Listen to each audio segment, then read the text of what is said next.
সবচাইতে বড় বিপদ হলো আজকে পুরুষ মানুষের মার্কেট নারীরা করতেছে, কারণ নারীদের মার্কেট করার কোনো পরিবেশ বাংলাদেশে নাই। ধরে কোন কথা ঠিক কিনা ভাই? আল্লাহর একজন পয়গাম্বর মুসা আলাইহিস সালাম মাঝে মধ্যে আল্লাহর সঙ্গে কথা বলার জন্য একটা জায়গায় যেতেন। সে জায়গাকে বলা হয়েছে তুর পাহাড়। পাহাড়ের নাম কি? তুর পাহাড়। একদিন মুসা আলাইহিস সালাম দাঁড়িয়ে আছেন। আল্লাহ জিজ্ঞাসা করলেন, মুসা তুমি কেমন আছো? তো মুসা আলাইহিস সালাম বললেন, আলহামদুলিল্লাহ। সৌজন্য, মুসা আলাইহিস সালাম এখন সৌজন্য বোধ জ্ঞাপন করে জিজ্ঞাসা করতেছেন, আল্লাহ আপনি কেমন আছেন?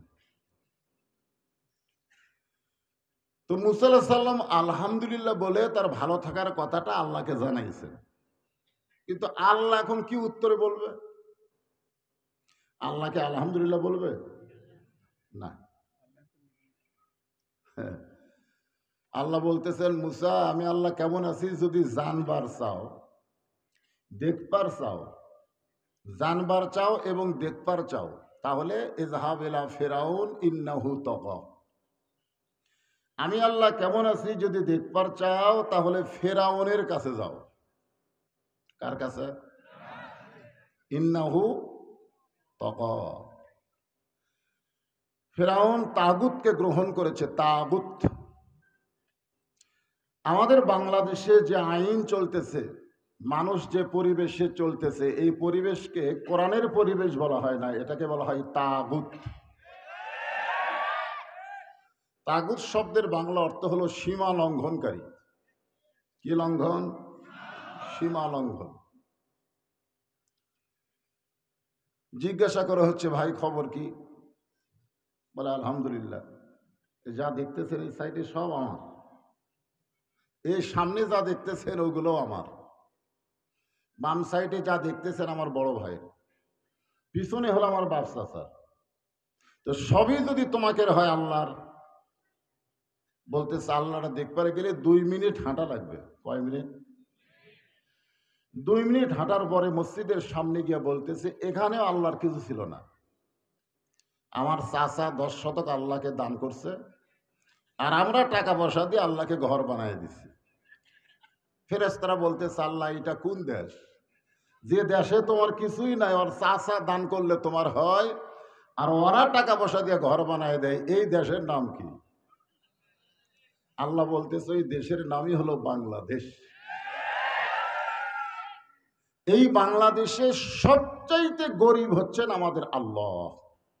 আল্লাহর চাইতে গরিব কেউ নাই। আমরা দান করলে আল্লাহ পায়, তাছাড়া আল্লাহর পাওয়ার কোনো ক্ষমতা নেই। আর বাংলাদেশের সবচাইতে করুণ অবস্থায় আছে আল্লাহর কোরআন। যে কোরআনের তাফসীর শুনতে এসেছেন, এই কোরআনটা খুব বিপদে আছে।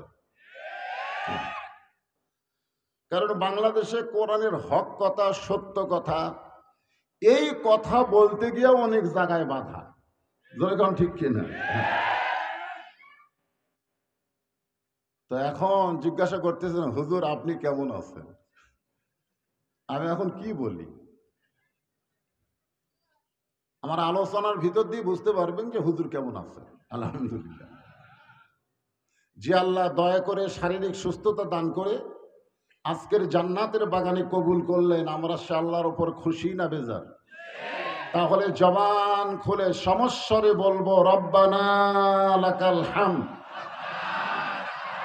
হামদান কাসীরান তাইয়িবান মুবারাকান ফীহি।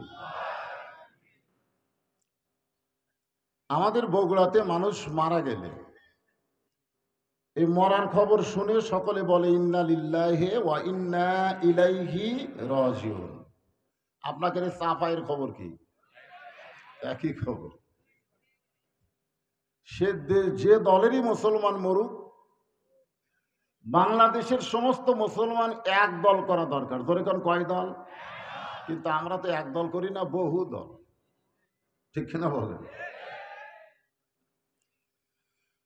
তো বাহ্যিকভাবে যে দলই করুক না কেন, মরার খবর শুনে সকলে বলে ইন্না লিল্লাহ। আসলে ইন্না লিল্লাহ মানুষ মরার পরের আয়াত না জীবিত থাকার আয়াত, এইটা আমাদের বাংলার মুসলমানকে জানতে হবে তাফসিরের মাধ্যমে। এখানে আল্লাহ তাআলা বলতেছেন, খুব খেয়াল করেন শাব্দিক অর্থ, ইজা মানে যখন, আসাবাতুহুম মুসিবা তোমাদের উপরে বিপদ আপদ মুসিবত আসবে, কলু তখন তোমরা বলবে ইন্না লিল্লাহি ওয়া ইন্না ইলাইহি রাজিউন।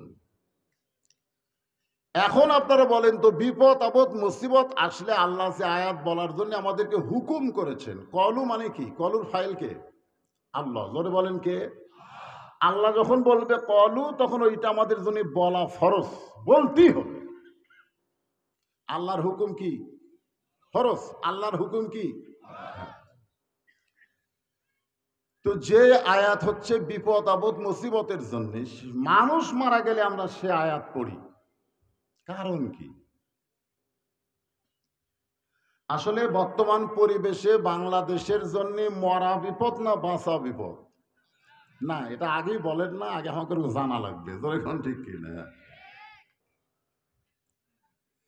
একজন মুসলমানের কাছে জীবনের চাইতে ইমানের গুরুত্ব অনেক বেশি, কিন্তু বর্তমানে আমাদের বাংলাদেশে ইমানের চাইতে জীবনের গুরুত্ব বেশি। 7ই জানুয়ারি ভোট হলো না? ভোট আপনার এলাকায় হয়েছে ভোট? হ্যাঁ। এই ভোটের আগে বগুড়াতে খুব ধরাধরি শুরু হয়ে গেল। আমাকেও ধরার জন্য পুলিশ কয়েকবার আইছিল। আমাদের এলাকার এক খুব চালাক মানুষ ওই পুলিশ ধরার ভয়ে গোরস্থানের মধ্যে একটা কবর করছে জেতা অবস্থায়। এখন কি অবস্থায়?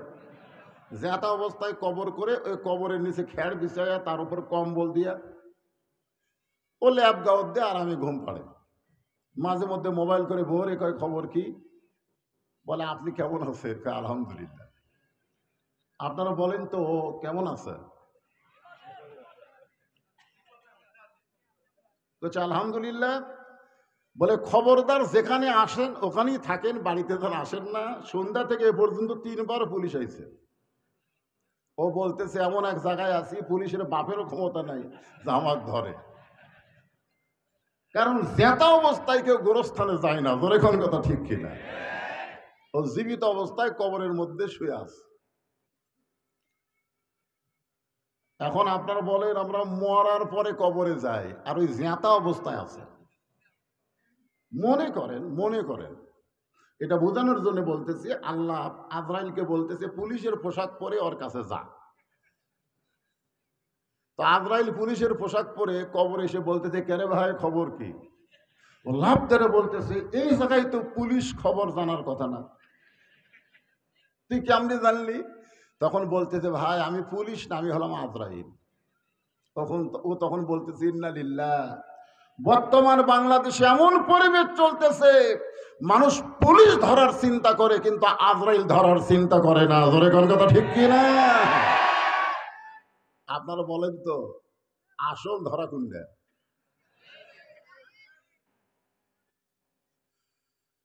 তো যখন মানুষ আজরাইল ধরার চিন্তা বাদ দিয়ে পুলিশ ধরার চিন্তা করে, এটা রহমত না বিপদ?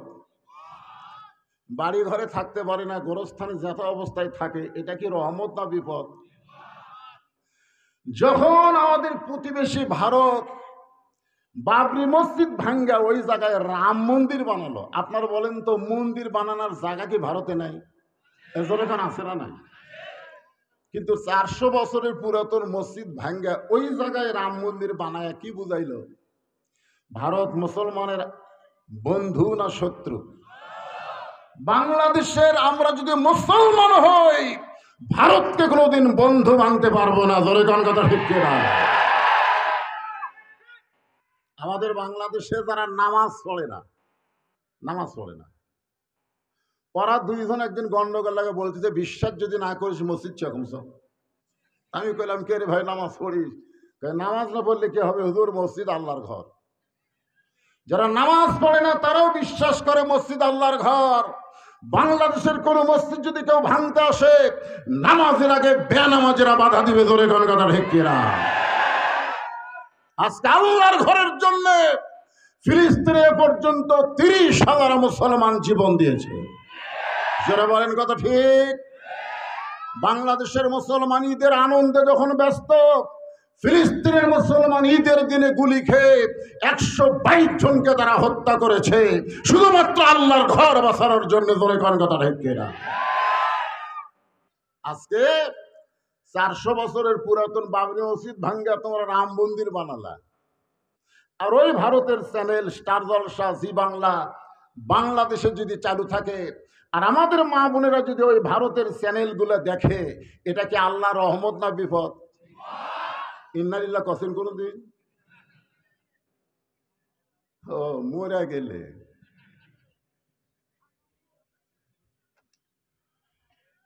আজকে কোরআনের মাহফিল আসলে ইয়ং জেনারেশন যুবকগুলো বক্তার সেলফি তুলতে বাধ্য হয়ে যায়, সেলফি তোলানে ব্যস্ত। আপনারা বলেন তো, আমরা যখন ছোট ছিলাম, হুজুর তো আপনি দাখিলি কোন শুনতে চান? 80 সালে দাখিলি। 80 সালে উনি দাখিলি পরীক্ষা দিয়েছে, এসএসসি যাক বলে, আর আমি দিয়েছি 84 সালে, 4 বছর কম বেশি।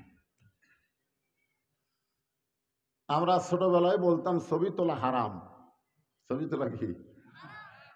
তারপরে যখন ছবি তোলা বাধ্য হয়ে গেল, বিশেষ করে কতক জায়গায় ছবি না দিলে কামই হবে না, তখন আমরা বললাম ইন্নালিল্লাহ, কিছু কিছু অবস্থায় ছবি তোলা যায়। আর এখন যত বড়ই বক্তা হোক, বিশেষ করে ভাইরাল বক্তার সেলফি নেওয়ার জন্য অনেকে ব্যস্ত। ধরেকন ঠিক? আপনারা বলেন তো, একজন আলেমের ছবি একজন যুবক তোলার জন্য পাগল হয়ে যায়, এটা রহমত না বিপদ? এটা কি সুবহানাল্লাহ না ইন্নালিল্লাহ? ইযা আসাবাতুহুম মুসিবাতুন ক্বালু ইন্না লিল্লাহি ওয়া ইন্না ইলাইহি রাজিউন।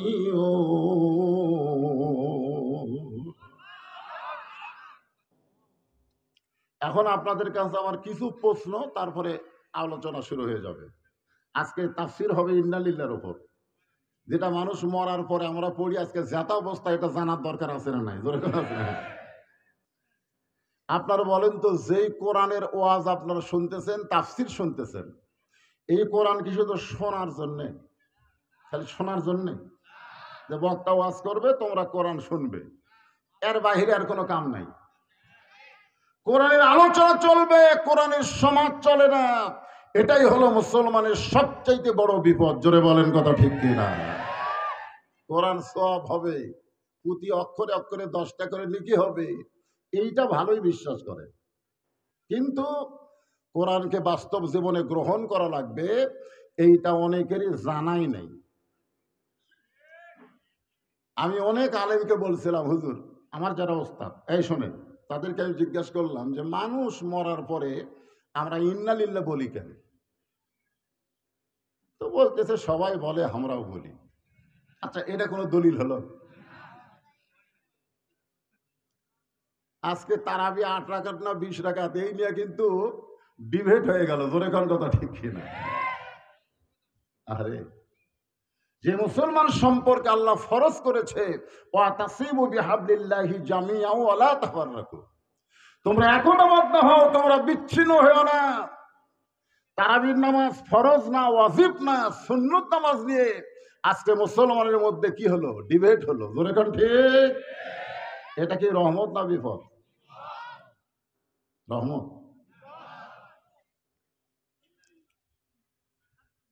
আমার হুজুরেরা বলল যে মানুষ মরার পরে আমরা ইন্নালিল্লাহ বলার কারণ হলো, মরাটাই সবচাইতে বড় বিপদ। আমার আগে যে বক্তব্য করলো, উনি আসার পরই মরার ওয়াজ শুরু করছে। জোরে কোন কথা ঠিক কিনা? আল্লাহ কোরআনে বলেছেন, আল্লাযী খালাকাল মাউতা ওয়াল হায়াতা লিয়াবলুয়াকুম আইয়ুকুম আহসানু আমালান ওয়া হুয়াল আজিজুল গফুর।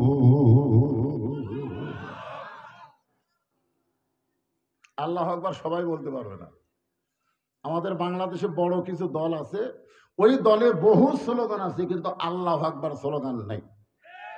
আপনারা খেয়াল করে দেখবেন, ওরা মিছিলের মধ্যে বহু স্লোগান দেয়, ভুল করে আল্লাহ আকবার কয় না। যদি কেউ কয়, সঙ্গে সঙ্গে বলবে কে রে, তুই তো আমাকে দলের নাই। আমাদের দলে তো আল্লাহ আকবার নাই। এখন কোরআন তেলাওয়াতের পরে আল্লাহ আকবার যদি বেশি শোনা যায়, বোঝা যাবে এখানে কোরআনের দলের লোক আছে। আল্লাহ আকবার যদি দুর্বল হয়, তাহলে বোঝা যাবে ওরা ওই দল। নাম ধরার দরকার নাই, অ্যাঙ্গেলে বাদ দেওয়া লাগবে, ধরে কোন ঠিক কিনা হয়। وَإِذَا تُلِيَتْ عَلَيْهِمْ آيَاتُهُ زَادَتْهُمْ إِيمَانًا وَعَلَى رَبِّهِمْ يَتَوَكَّلُونَ।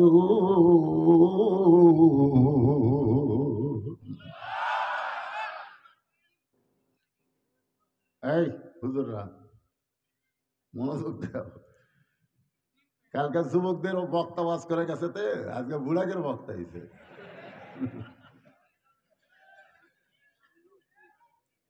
ঠিক, সবই ঠিক। এই সবই ঠিক বলার কারণে আজকে গোস্তর দাম বাড়তিছে, জোরে কোন কথা ঠিক কিনা? সবই ঠিক। গত সপ্তাহে 620 টাকা কেজি কিনছে, আর এই সপ্তাহে জামাই এসে শ্বশুর এখন 2 কেজি কেনার জন্য গেছে। কয় কেজি? গত সপ্তাহে 620, তার 2 কেজির দাম হবে 1240। ওই 1300 টাকা নিয়ে গেছে, 1360 টাকা ব্যাগ পাবে আশায়। 2 কেজি গোস্ত নেওয়ার পরে কসাইকেও 1300 টাকা দিছে। কসাই টাকা নিয়ে বলতেছে, ভাই আরো 100। ওই কে রে, গত সপ্তাহে 620, আজকে 700 করে নিয়ে আরো 100, তার মানে সঙ্গে সঙ্গে গোস্ত রাইখে ওই কসাইয়ের কাছে দাও আসলে দাও খপ করে দিছে, যার উপর গোস্ত সাইজ করে ওইটা লাত্তি মারে ফেলে দিছে। দেওয়ার ঘাড়ের উপর দাও ধরে বলতেছে, এখন বল কত করে কেজি? তখন বলতেছে, আপনি যা দিবেন তাই।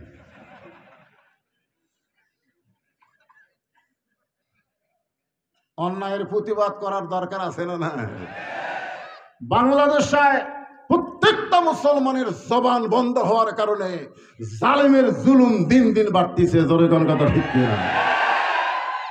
কথা বলেন না কেন? কথা না বলার কারণে মরদ গুলা বাচ্চা নিয়ে বাড়ি যাচ্ছে, আর বউগুলা সব মার্কেটে গেছে। কথা কয় না।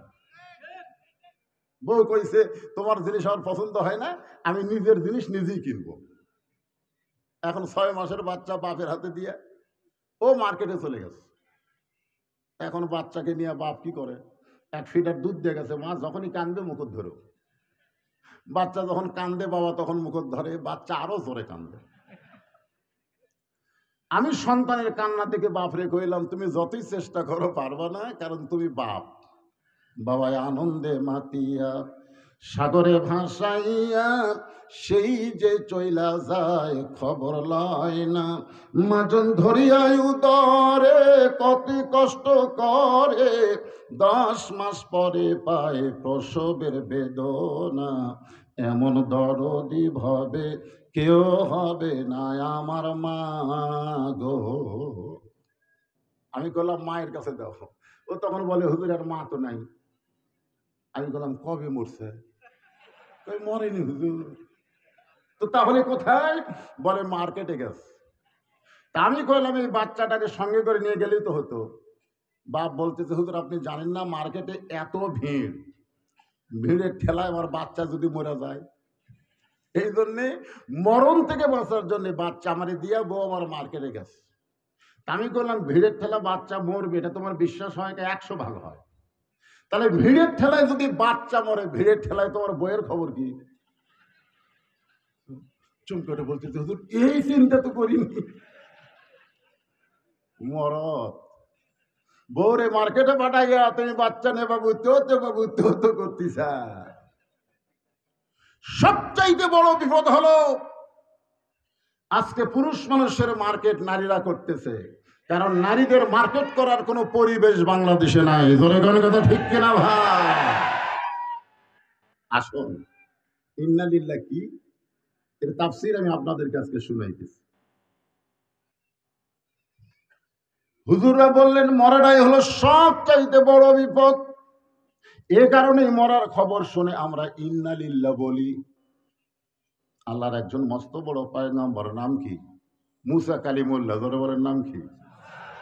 তুর পর্বতে গিয়ে বলতেছে, আল্লাহ আমার যা আছে আপনার তা নেই। আল্লাহ কয়, কে রে মুসা, তোমার এমন কি আছে যেটা আমি আল্লাহর নাই? মুসা বলতেছে, আল্লাহ আমার মৃত্যু আছে কিন্তু আপনার মৃত্যু নেই। আল্লাহ বলতেছে, ঠিকই তো তাই রে। মুসা বলতেছে, আল্লাহ তুমি ক্ষমতাবান হতে পারো, তুমি মারতে পারবা, কিন্তু যতই ক্ষমতাবান হও তুমি কোনোদিন মরতে পারবা না। কারণ মরার যে মজা আছে সেটা আমি মুসা পাবো, তুমি পাবা না।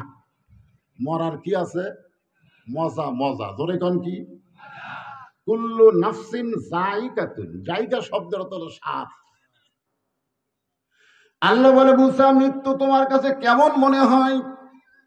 মুসা বলতেছে, আল্লাহ দুনিয়ার জীবনে যত নিয়ামত দান করেছেন তার মধ্যে 1 নম্বর নিয়ামত হলো মৃত্যু। সুবহানাল্লাহ কোন না কেন?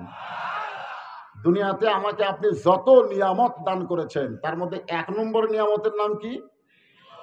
আল্লাহ বলে, মুসা মানুষ দুনিয়াতে গেলে মরবার চায় না, সেই মৃত্যুটা তোমার কাছে 1 নম্বর মনে হওয়ার কারণ কি? মুসা বলতেছে, আল্লাহ কারণ হলো 3টা। জোরে বলেন কয়টা? 1 নম্বর কারণ হলো না মরলে জান্নাতে যাওয়া যাবে না। আমরা জান্নাতে যাওয়ার চাই? চান? কারা কারা জান্নাতে যাওয়ার চান? আল্লাহকে একটু হাত দেখান তো দেখি। মাশাআল্লাহ। আচ্ছা, জান্নাতে যাওয়ার জন্য যারা হাত তুললেন, আল্লাহ যদি বলে জান্নাতে যাও, তাহলে আপনি কেমনে যাবেন? হাত নামান। হ্যাঁ, আচ্ছা আপনার বলেন তো, না মরলে জান্নাতে যাওয়া যাবে? জোরে কেন যাওয়া যাবে? লাইলাতুল মেরাজে আমাদের নবী একটা ঘরের মধ্যে 2 রাকাত নামাজের ইমামতি করেছিলেন। সেই ঘরের নাম কি? আরো জোরে কান। যেই ঘরে নামাজ পড়ানোর কারণে আমাদের নবী হলেন ইমামুল আম্বিয়া, ইমামুল মুরসালিন। সাহাবীরা জিজ্ঞাসা করলেন, ইয়া রাসূলুল্লাহ, বাইতুল্লাহর দাম বেশি না বাইতুল মুকাদ্দাসের দাম বেশি? কারণ কোরআনে একসঙ্গে 2 মসজিদেরই নাম আছে না নাই? পড়ছেন আপনারা? সুবহানাল্লাযী আসরা বিআবদিহি লাইলাম মিনাল মাসজিদিল হারাম ইলাল মাসজিদিল আকসা। আল্লাহ রাসূল বললেন, তোমাদের প্রশ্ন তো অত্যন্ত মারাত্মক প্রশ্ন, যে 2টাই আল্লাহর ঘর, 2টাই কার ঘর? এই 2টার মধ্যে কোনটার দাম বেশি? আল্লাহ রাসূল বললেন, বাইতুল্লাহর দাম বেশি আর বাইতুল মুকাদ্দাসের সম্মান বেশি। একটার হলো দাম বেশি আর একটার হলো সম্মান বেশি। আপনারা বলেন তো, দাম আর সম্মানের মধ্যে তফাৎ আছে না নাই? এক কথা কোন আছে না নাই? কি তফাৎ?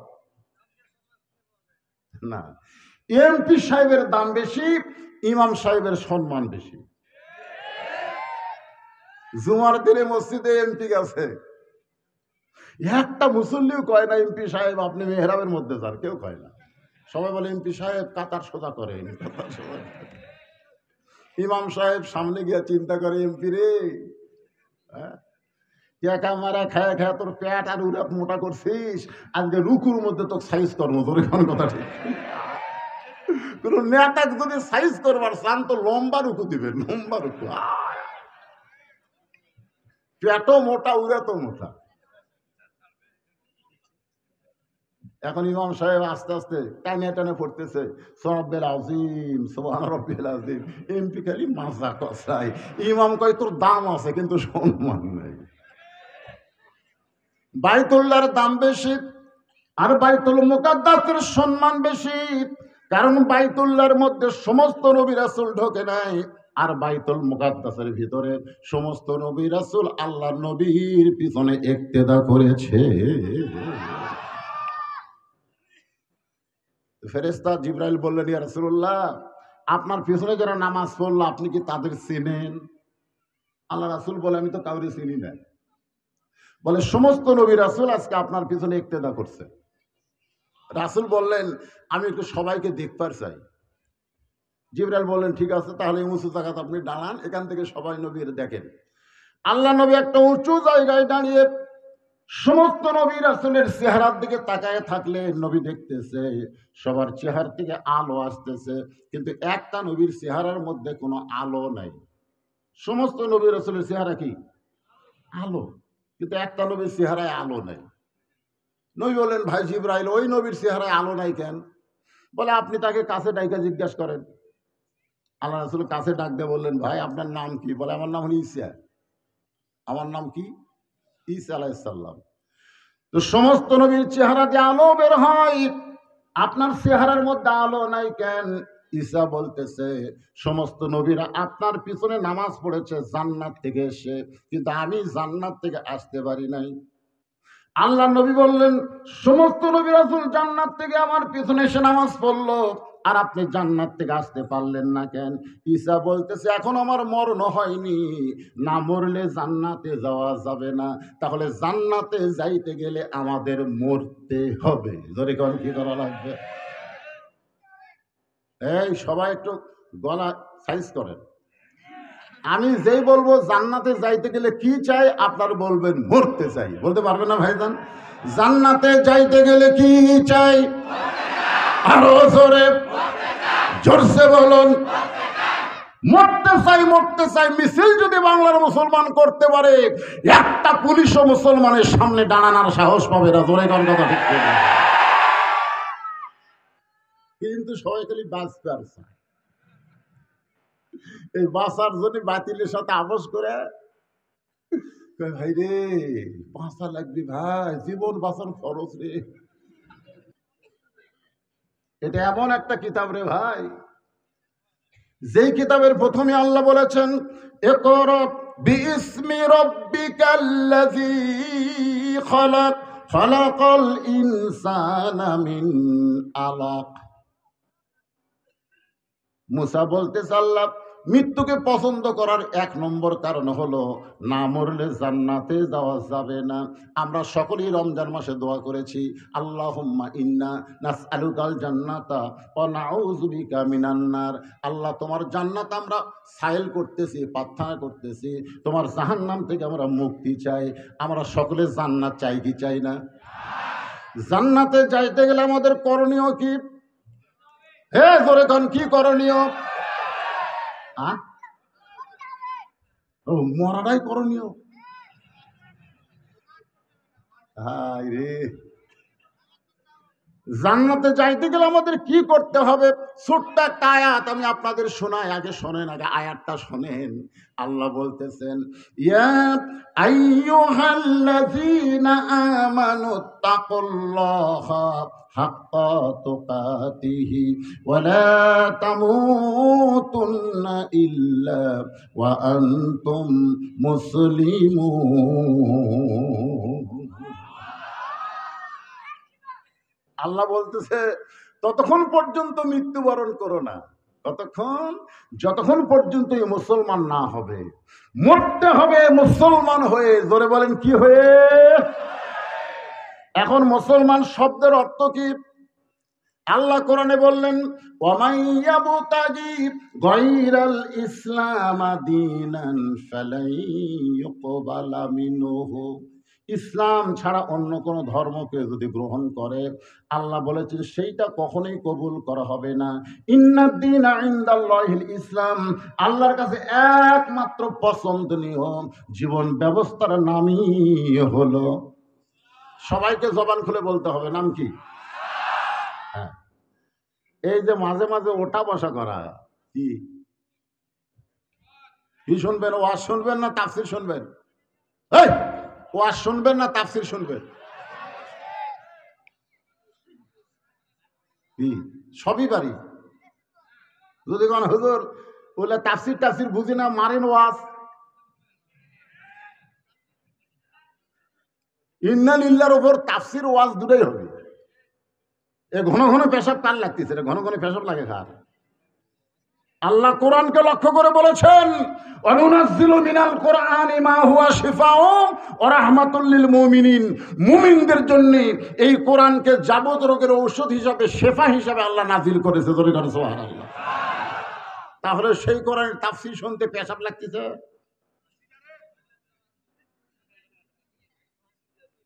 সিগারেট,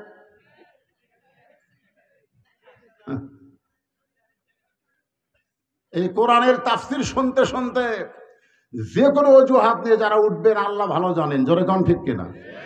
ইন্না লিল্লাহর উপর আলোচনা শোনেন। মুসা আলাইহিস সালাম মৃত্যুকে পছন্দ করে কয় কারণ? এক নম্বর কারণের উপর আলোচনা করতে গিয়ে আমি যে আয়াতে কারিমা তেলাওয়াত করলাম, আমরা মুসলমান হয়ে মরতে চাই, মুসলমান না হয়ে মরার মধ্যে কোনো লাভ। নবীকে যিনি দীর্ঘদিন লালন পালন করেছেন, আবু তালেবকে আল্লাহ জাহান্নাম দিবে। আবু লাহাব নামে কোনো মুসলমানের নাম নাই, আবু জেহেল কোনো মুসলমানের নাম নাই, কিন্তু আবু তালেব মুসলমানের নাম আছে না নাই? যেখানে আছে না নাই? আপনারা বলেন তো, আবু জেহেলও কাফের, আবু লাহাবও কাফের, দুইজনই ভাই। আবু লাহাব আবু তালেব একই মায়ের পেটের ভাই, কিন্তু একজনের নাম মুসলমান রাখে অনেক, বাংলাদেশের অনেক গ্রামে দেখবেন আবু তালেব আছে না নাই? কিন্তু আবু লাহাব নামে কোন মানুষ আছে? আবু তালেবও কিন্তু জাহান্নামে যাবে। যিনি নবীকে কোলে কাঁধে আদর করে লালন পালন করেছেন, আল্লাহর নবী বলেছেন মায়ের পেটে আমি এতিম হয়েছি, কিন্তু দুনিয়াতে আসার পরে আমি এতিম ছিলাম না। সাহাবারা বলে রাসূলুল্লাহ, মায়ের পেটে আপনি এতিম হলেন, মায়ের পেট থাকতে আপনার বাবা মারা গেল, দুনিয়াতে আসার পরে আপনি এতিম ছিলেন না, এটা কেমন কথা? রাসূল বলে, সাহাবীরা রে, আমার চাচা আবু তালেব আমাকে এত দরদ দিয়ে লালন পালন করেছে, আমার বাবা নাই, এটা কখনোই আমি বুঝতে পারিনি। অথচ ওই মহামানবকে আল্লাহ জাহান্নাম দিবে। কি দিবে? কারণ কি? কালিমা পড়েনি মানে মুসলমান হয়ে মরবার পারেনি। কি হয়ে মরতে পারে নাই? মুসলমান হয়ে মরতে পারে নাই। তাহলে জান্নাতে যাইতে গেলে মরা লাগবে। এই মরাটা সাধারণ কোনো মৃত্যু নয়। এই মরাটা যদি মুসলমান হয়ে মরতে চায়, তাহলে শুধু কোরআনের ওয়াজ শুনলে হবে না, এই কোরআনকে বাস্তব জীবনে গ্রহণ করা লাগবে। আল্লাহ বলে, মুসা রে, মৃত্যুকে যে পছন্দ করার 3 নম্বর কারণ কি? কারণ কয়টা? 2টা আমি বলেছি ভাইজান। 1 নম্বর হলো না মরলে জান্নাতে যাওয়া যাবে না। এই ভাইজান ওঠেন না ভাই, আপনাকে ওটা দেখলে আমার কষ্ট লাগে। এত দূর থেকে কষ্ট করে আইসি, উঠবেন কেন? একসঙ্গে আমরা মনোজাত করে চলে যাবো। আমি দূর থেকে যাচ্ছি, আমি যাচ্ছি না, আর আপনার উঠে যান কি মনোজাত করবো? 3 কারণে 2 কারণ করছি, আর একটা পরে অসু দেখি গাও থাকতে সারা রাত। আমাদের বগুড়াতে 12টার পরে তারিখ পরিবর্তন হয়। আপনাকে সাফাইয়ের খবর কি? 12টার পরে তারিখ পরিবর্তন হয়। আপনারা দেখেন 14 তারিখ আর নেই। এই যে এদের সাদা দেখতেছেন, আমরা তারিখ লেগে উঠছে 15। হ্যাঁ, 12টার পর 15। তাহলে বিজ্ঞাপন লিখলেন 14 আর ওয়াজ করে লিখছেন 15। তার মানে কি? সামনে থেকে সাবধান হবেন। প্রধান বক্তাকে তাকে তুলে দিবেন তার 10টার আগে। 12টা পর্যন্ত ওয়াজ করবি, তারিখ ঠিক থাকবি। জোরে কোন কথা ঠিক কিনা? আজকে তুলে দিয়েছেন আমার 10:30টায়, আমি কি করবো? না না, 10:30টায় তুলে দিলে 12:30 পর্যন্ত করলে 2 ঘন্টা হবে। কেবল 12:40 বাজতেছে, 2 ঘন্টা হাসা শেষ করে দেবো। পাবলিক শুনবার চালাতে হবে না। মুসা নবীর 3 নম্বর কারণ বলে শেষ হবে। 3 নম্বর কারণ শোনার আগে একটা গান গাবো, শুনবেন? শুনবেন? কত জনকে কত কি দিলাম, যাবার কালে একজন আরো দেখা না পাইলাম। এর গানটা শুনছেন আপনারা? কত জনকে কত কি দিলাম, যাবার কালে একজন আরো দেখা না পাইলাম। ও আমার সাদের মালা যায় রে ছিঁড়ে, রইব না আর বেশি দিন তোদের মাজারে। ডাক দিয়াছেন দয়াল আমার কবি এন্ডু কিশোর। কিন্তু আমরা যারা মুসলমান তারা দয়াল কব না, আমরা বলবো আল্লাহ। জোরে বলি, কি বলবো? কখন ডাক দিবে? বুড়া হলে? আমি যেই বলবো কখন ডাক দিবে, আপনারা বলবেন যে কোনো সময়। বলতে পারবেন কখন ডাক দিবে? আল্লাহ যারা জবান থাকার পরেও বলেনি আল্লাহ, কেমন বলতেছে আগে কয়নি। শোনেন, এইরকম হক কথা যে কোনো সময়, এটা হক কথা, সত্য কথা যারা বলবে, মৃত্যুর সময় তাদের জবানে ঈমানের কলেমা আল্লাহ জারি করে দিবে। হক কথা বলার সময় জবান বন্ধ থাকা যাবে না। তাতে সরকারের বিপক্ষে গেলেও, শয়তানের বিপক্ষে গেলেও হক কথা বলা লাগবে। জোরে কণ্ঠে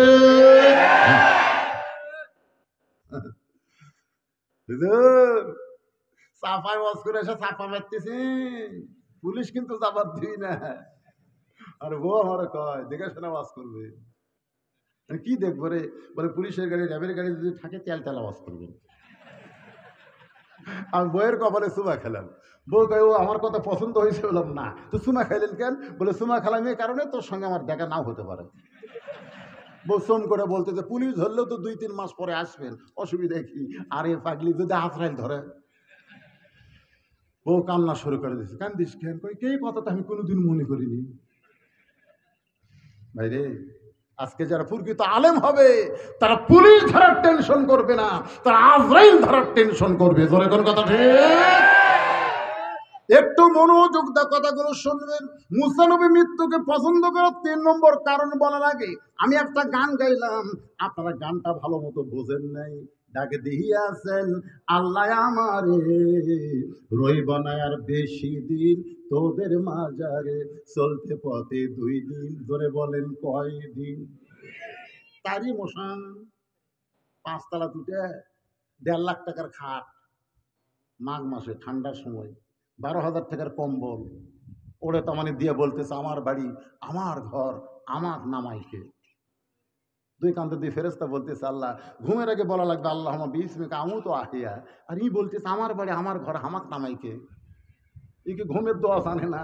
আল্লাহ কয় ঠিক আছে, তোরা একটু কান্দ ধৈর্য লিয়া থাক। রাত যখন 3টে বাজছে, 40 সেকেন্ডের একটা ভূমিকম্প। কয় সেকেন্ডে? 3টা কাঁপ দিছে ভাই। ওই এত ফোর্সে নামছে, কম্বলের মধ্যে লঙ্গি খুলে আছে, ওটাও পরার টাইম পাইনি। একে ন্যাংটা হয়ে নামছে। কান্দের ফেরেস্তা বলতেছে আল্লাহ নামাইলা নামাইলা, তাই বলে ন্যাংটা করে নামালা। আল্লাহ বলতেছে জনগণ যদি নামাবার না পারে, আমি আল্লাহ নামান হলো ন্যাংটা করে। তোরে কোন কি করে?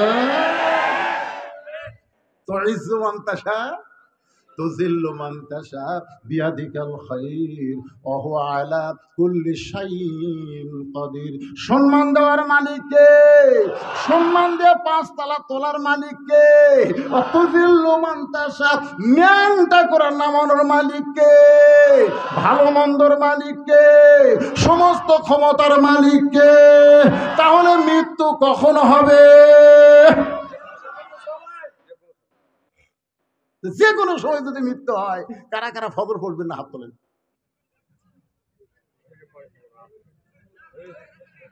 না, কারা কারা ফজরের নামাজ পড়বেন না তারা হাত তোলেন।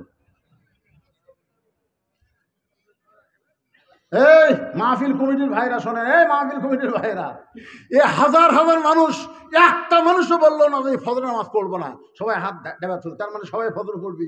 আপনাকে উন্নয়ন হচ্ছে না কে বলে? টাকা না হয় কম আদায় হচ্ছে। এতগুলো মানুষ যদি নামাজে হয়, এই টাকা খরচ আপনাদের জান্নাত পাওয়ার ওসিলা হবে। জোরে বলেন কথা ঠিক কিনা? আর যারা টাকা পয়সা দান করে এই মাহফিলকে জিয়ায় রাখতেছেন, প্রতি বছর মাহফিলের ব্যবস্থা করতেছেন, আপনার মনে করতেছেন যেমন তোমার কাজ। সবার পকেটে টাকা থাকবে কিন্তু সবাই দান করতে পারবে না। সকলের টাকা আল্লাহ চায়ও না। জোরে কোন কথা ঠিক কিনা?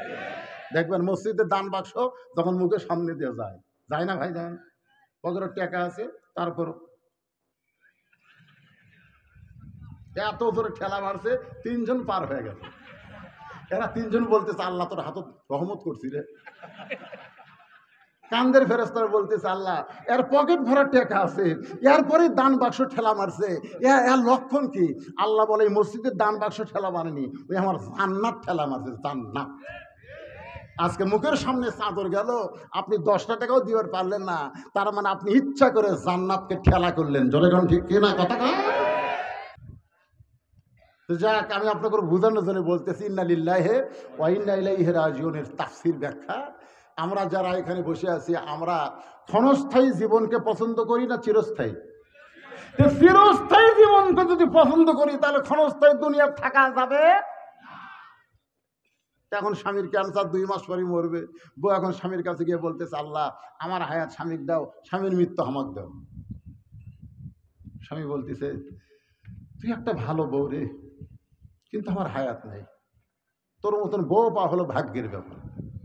বউ বলতেছে, না আপনি কেন মরবেন, আল্লাহ আপনার মৃত্যু আমাকে দেখ, আর আমার হায়াত আল্লাহ আপনি দেখ। এই কথা বলে স্বামী স্ত্রী রাত্রে ঘুমাইছে। ওই বাড়িতে একটা আইডিয়া গরু আছে। যদি কোন কি গরু? আইডিয়া গরু বোঝেন? আগে 22 বছরের ছেলে ফেলে এখন যেরকম আইডিয়ার মতন ঘরে, কুরবানির সময় এক আইডিয়া দড়ি ছিঁড়ছে, উত্তর পাড়ার দেখতে দেখতে নাই। কে আইডিয়া কোথাকে? দক্ষিণ পাড়া। দক্ষিণ পাড়া যা দেখে ও পশ্চিম পাড়া, খালি দৌড়াই, খালি দৌড়ে। আইডিয়া দড়ি ছিঁড়ছে, এখন খাওয়ার জন্য রাত্রেবেলা ঘুরতেছে। বারান্দা থেকে সিলভারের পাতিল, তার নিচে পাতিল তলায় আছে চিটা লালি। এখন আইডিয়া গরু লালি খাবার চাই, কিন্তু নাগাল পায় না। জোর করে চিটা লালির কাছে যখন মুখ নিয়ে যাওয়ার চায়, ছোট শিং একটা ফাঁড়ের ছোট সিলভারের পাতিলের মধ্যে ঢুকিছে, কিন্তু ঢুকে আটকে গেছে। লালি খাওয়া আছে, কিন্তু পাতিল আর মুখ ছাড়ে না। এখন আইডিয়া গরু গোয়াল ঘর কোনটা, কোন ঘরে মানুষ আছে এটা তার জানে না। হো হো শব্দ করে যে ঘরে স্বামী স্ত্রী ঘুমাইছে ওই ঘরের মধ্যে ঢুকছে। বউ চেতন ভাই বলতেছে, বাবা আজরাইল আমার কাছে আসো না, ওই ক্যান্সার রোগী, তোমার কাছে পড়ে না। স্বামী লাভ ধরে বলে, বিবি কি হয়েছে? আজরাইল ঢুকছে, আমি তোমারে দেখাই দিলাম। স্বামী কয়, তুই না দিনের বেলা কইলি যে আমার হায়াত আল্লাহ আপনাকে দেখ, আপনার মৃত্যু আমাকে দেখ। বউ বলতে, মৃত্যুর কথা মুখে বলা চায়, কিন্তু অন্তর দেখেও চায় না। আপনারা কি আসলে অন্তর দিয়ে আখিরাতের জীবন চান? আসলেই চান? তাহলে ক্ষণস্থায়ী জীবনের মায়া বাড়ায় কোনো লাভ নাই। মিশে মায়াই বন্দি থাইকা করলাম কত খেলা, পশ্চিমে তাকিয়ে দেখো তোমার ডুইবা গেছে বেলা। এক পলকের নাই ভরসা, মিশে সকল আশা, কখন বুঝি দারুণ ঝড়ে ভাঙবে তোমার বাসা। মুসা বলতে চাল্লাম, এ ক্ষণস্থায়ী জীবনকে সমাপ্ত করে চিরস্থায়ী জীবন আখিরাতের পাবো, এই জন্য মৃত্যুকে ভালোবাসি। দুনিয়া ছেড়ে যখন আখিরাতে তোমার কাছে যেতে পারি। এখন আপনার বলেন, মরাটা ভালো না খারাপ? জোরে কন। তাহলে সেই মানুষ মরার পরে আমরা ইন্নালিল্লাহ কেন পড়ি? এই কারণেই পড়ি যে যেভাবে মরা দরকার আমরা সেই রকম মরা পারতেছি না। আমাকে মরাটা একটা বিপদের মরা হচ্ছে। জোরে কোন কথা ঠিক কিনা? আল্লাহ বলেছেন, মুসলমান না হয়ে বড় না। আজকের এই আলোচনা শোনার পরে কোরআন মোতাবেক জীবন গঠন করে, কোরআন বিজয় আন্দোলন করে, কোরআনের সৈনিক হয়ে কোরআনের জন্য জীবন দেব, এই নিয়ত করে আল্লাহর কাছে আমরা দোয়া করব, আল্লাহ যেন ফিলিস্তিনের মুসলমানের মতো আমাদেরকে কবুল করে, আমরাও যেন আল্লাহর ঘরের জন্য জীবন দিতে পারি, আল্লাহর জন্য জীবন দিতে পারি, আল্লাহর কোরআনের জন্য জীবন দিতে পারি। আল্লাহ আমাদের জীবনকে আল্লাহর জন্য কবুল করুক। সকলে বলে আল্লাহুম্মা আমিন। আস্তাগফিরুল্লাহ আল্লাযী লা ইলাহা ইল্লা হুয়াল হাইয়ুল কাইয়্যুম ওয়া আতুবু ইলাইহি লা হাওলা ওয়ালা কুওয়াতা ইল্লা বিল্লাহিল আলিয়্যিল আযীম। এটা কি দিয়েছেন ভাই রে? ফরজ নামাজের পর এটা কি টুর এলাকা যাচ্ছে হেবিরে, তো ব্যাস হয়ে যায় সব প্রশ্ন রে। ফরজ নামাজের পরে সম্মিলিত মোনাজাত করা যাবে কিনা জানতে চাই। মৃত ব্যক্তিকে দাফন করার পরে মোনাজাত করা যাবে কিনা জানতে চাই। কোরআন হাদিসের আলোকে দরকারই নাই। যার মোনাজাত অ্যালার্জি, তার করার কি দরকার? না না, যার মোনাজাত চাচ্ছে না, আর করার কি দরকার? আর হাত দুলে হবি। জোরে কোন কথা ঠিক নাই? দুনিয়ার মানুষের কাছে 10 টাকা চাইতে পারে হাত পাতায়া, আর আল্লাহর কাছে মোনাজাত করতে তোমার যখন এতই হাতে অসুস্থ, করিস না। তোর মোনাজাত ছাড়া আমার আল্লাহর ঠেকা। জোরে কোন ঠেকা? তবে শোনেন, সহি কথা হলো, নামাজের পরে মোনাজাত এটা নামাজের অংশ নয়। নামাজের পরে আমরা যে মোনাজাত করি এটা নামাজের অংশ নয়। সালাম ফিরালি নামাজ শেষ। এখন যে মোনাজাত করা হয়, এই মোনাজাতকে বলা হয়েছে আর দোয়া মুখল ইবাদ। একেবারে সালাম ফিরাই মোনাজাত করবে না, কিন্তু দোয়া দরুদ পড়ার পরে নবীর সুন্নত তরিকায় আপনারা নামাজের অংশ মনে না করে যদি সম্মিলিত মোনাজাত করেন বাঁচার জন্য, হেদায়েতের জন্য, তাহলে করা যাবে। এই যে আমরা ওয়াজের শেষে 2 দিন ব্যাপী কোরআনের মাহফিল আজকে সমাপনী একটা মোনাজাত আছে না নাই? যদি মনে করেন দলিল কি, অনেকে কয় হুজুর আমি দলিল ছাড়া কিছু বিশ্বাস করি না, তাও কাছে ডেকে শোন কি কন হুজুর, আচ্ছা দলিল ছাড়া যদি কিছু বিশ্বাস না করিস তাহলে তোর বাপকে,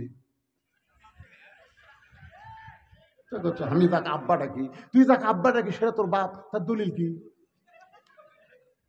তুই তোর মায়ের কাছে বলিস তো যে মা এটা তো আমার বাপ, তার দলিল দাও।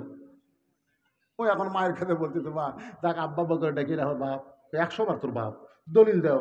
মা বলতে বিশ্বাস যদি হয় ডাক, না হয় ডাকিস না, দলিল দিয়ে কোনো দিন এরা তোর বাপ বুঝান যাবি না। ধরে কোন কথা ঢুকছে না, মন চাই করেন, না হয় করেন না, এই নিয়ে ফেতনা বাজানোর কোনো দরকার নেই।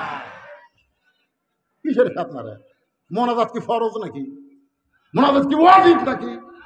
তারাবি সুন্নাত নামাজ সেইটা নিয়ে ডিবেট করা মুসলমানের জন্য সবচাইতে বড় বিপদ। ধরে কোন ঠিক কিনা? মন চাই না মোনাজাত করেন না, মন চাই করেন, এই নিয়ে ফেতনা কেন? সুদ দিয়ে দেশ চলতেছে, ঘুষ খায়া অফিসাররা পেট মোটা করতেছে, ওই দিকে কোনো ওয়াজ নাই। ধরে কোন কথা ঠিক কিনা? যত ফালতু ফেতনা এই সাধারণ বিষয়। কি দরকার? একজন কয় হুজুর নবী সালাম দেওয়া যাবে কি? দেশ না তো সালাম বিনা হন নবীর ঠেকা নাকি? মন চাই দাও, না চাই না দাও। কোন তরিকায় দেবো? তরিকা আগে শিখালে, তরিকা শিখা লাগবে। ফেতনা নেই। আমরা সমাজের মধ্যে মুসলমান ঐক্যবদ্ধ হয়ে থাকতে চাই। আল্লাহ কবুল করুক, জোরে কোন আমিন। আমার আলোচনায় শুরু থেকে শেষ পর্যন্ত এমন কোনো কথা আমি বলেছি যে ফেতনা লাগবে? না, আমি কারো বিরুদ্ধে বলিনি। আমরা আমাদের বিরুদ্ধে ইন্না লিল্লাহ নিয়ে ওয়াজ করেছি। আল্লাহ তাআলা আমাদের সবাইকে বুঝ মোতাবেক আমল করার তৌফিক দেখ।